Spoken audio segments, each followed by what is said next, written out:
All, welcome back to our channel Smart Rishi's Mom. ఈరోజు ఈ వీడియోలో ఒక మంచి వంటకంతోనైతే మేము ముందుకు వచ్చాను. అండ్ ఈ రెసిపీ వచ్చేసి పన్నీర్తో బిర్యానీ అండి. ఇది వచ్చేసి హోమ్ మేడ్ పన్నీర్, అంటే మాకు నియర్ బై సేల్ చేస్తారు. సో అక్కడ నుంచి అయితే తీసుకొచ్చాను.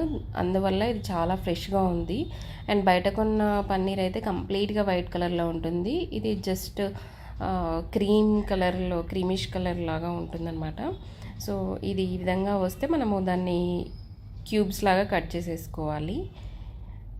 అండ్ ఇది టేస్ట్ కూడా చాలా బాగుంటుంది, సాఫ్ట్గా ఉంటుంది. అండ్ అంత ప్యూరో కాదో కూడా తెలీదు, బట్ ఈ రోజుల్లో ప్యూర్ ఎక్స్పెక్ట్ చేయడం కూడా చేయలేము. సో ఈ విధంగా పీసెస్ లాగా అయితే కట్ చేసి పక్కన ఉంచుకోవాలండి. అలాగే ప్యాకెట్స్లో వచ్చేదానికన్నా ఇదైతే బెటర్ కదా అన్నట్లుగా అయితే ఇవి తీసుకొచ్చుకుంటాము. సో ప్యాకెట్లలో వచ్చేవైతే కొన్ని పీసెస్ కట్ చేసి కూడా వస్తాయి, కొన్నేమో ఈ విధంగా కంప్లీట్ ఒక మాస్ లాగా వచ్చేస్తుంది అనమాట. సో ఈ విధంగా ముక్కలన్నీ కట్ చేసి పెట్టుకొని ఒక గిన్నెలోకి తీసుకోవాలి. ఆ తర్వాత ఇది వచ్చేసి 1/2 kg పన్నీర్ అండి. సో ఇందుకు నేను 5 టేబుల్ స్పూన్స్ ఆఫ్ కారం అయితే వేసుకున్నాను. అలాగే నెక్స్ట్ ఒక 2.5 టేబుల్ స్పూన్ల సాల్ట్ వేసుకున్నాను. ఆ తర్వాత దీనికి ఒక 1.5 టేబుల్ స్పూన్ అల్లం వెల్లుల్లి పేస్ట్ కూడా వేసాను. ఆ తర్వాత ధనియాల పొడి కూడా 1 టేబుల్ స్పూన్ వేసాను.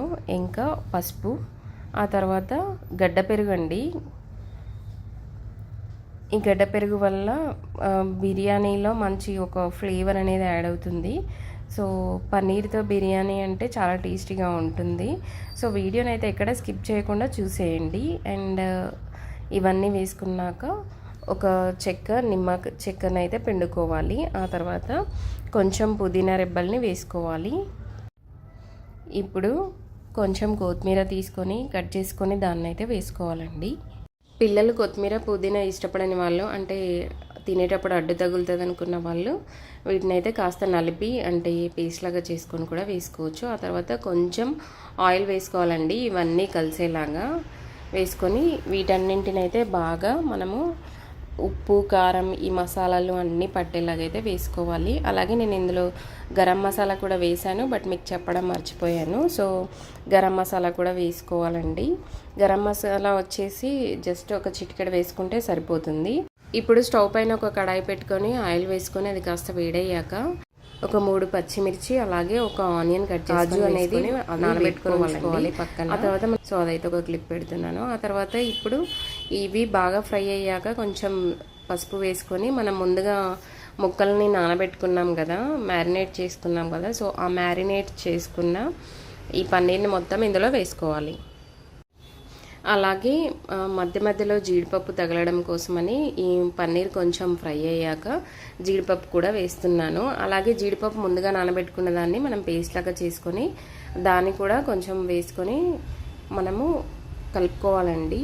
సో అది కొంచెం మగ్గిపోయాక పక్కన మనం బిర్యానీ కోసం ఒకటి గిన్నె పెట్టుకొని అందులో ఆయిల్, కొంచెం నెయ్యి వేసుకొని అందులో కూడా సేమ్ పచ్చిమిర్చి, అలాగే నిలువుగా కట్ చేసుకున్న ఆనియన్, కొంచెం షాజీరా, అలాగే కొంచెం అల్లం వెల్లుల్లి పేస్ట్ వేసి అది బాగా ఫ్రై అవ్వనివ్వాలి. అల్లం వెల్లుల్లి పేస్ట్ వేయగానే మంచి స్మెల్ వస్తుంది.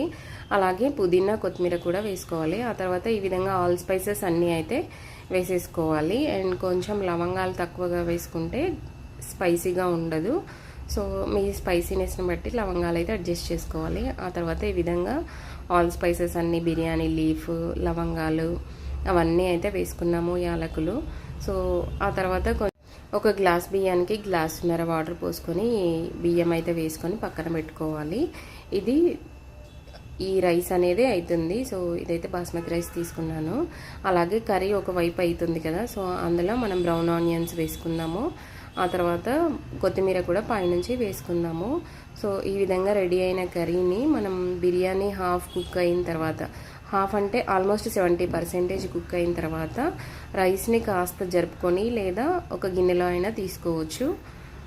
అది మన ఇష్టము, మన ఓపిక. సో అలాగే రైస్లో ముందుగానే సాల్ట్ వేసుకోవాలండి, సో దట్ మనకి అన్నం అంతా టేస్టీగా ఉంటుంది. ఉప్పుతోనే కదా మనకి టేస్ట్ ఉండేది బిర్యానీ. అన్నేసి చూడు నన్నేసి చూడు అని అంటుంది కదా ఉప్పు, అందుకోసమనే ఉప్పు ముందుగానే వేసుకోవాలి. ఆ తర్వాత ఈ పన్నీర్ని రైస్ని లేయర్స్ లాగా వేసుకోవాలి. అలాగే ప్రతి లేయర్కి మనము బ్రౌన్ ఆనియన్స్ ప్రిపేర్ చేసి పెట్టుకున్నాం కదా, అవి కూడా వేసుకోవచ్చు. అంటే ఈ నచ్చని వాళ్ళు, ఎక్కువగా నచ్చని వాళ్ళు అయితే ఓన్లీ పైన కూడా వేసుకోవచ్చు. సో ఫైనల్గా అయితే గార్నిషింగ్ జీడిపప్పు కూడా వేసాను గార్నిషింగ్ కోసం. సో ఇప్పుడైతే సర్వ్ చేసుకుంటే వేడి వేడి బిర్యానీ అసలు సూపర్ టేస్టీగా ఉంటుందండి.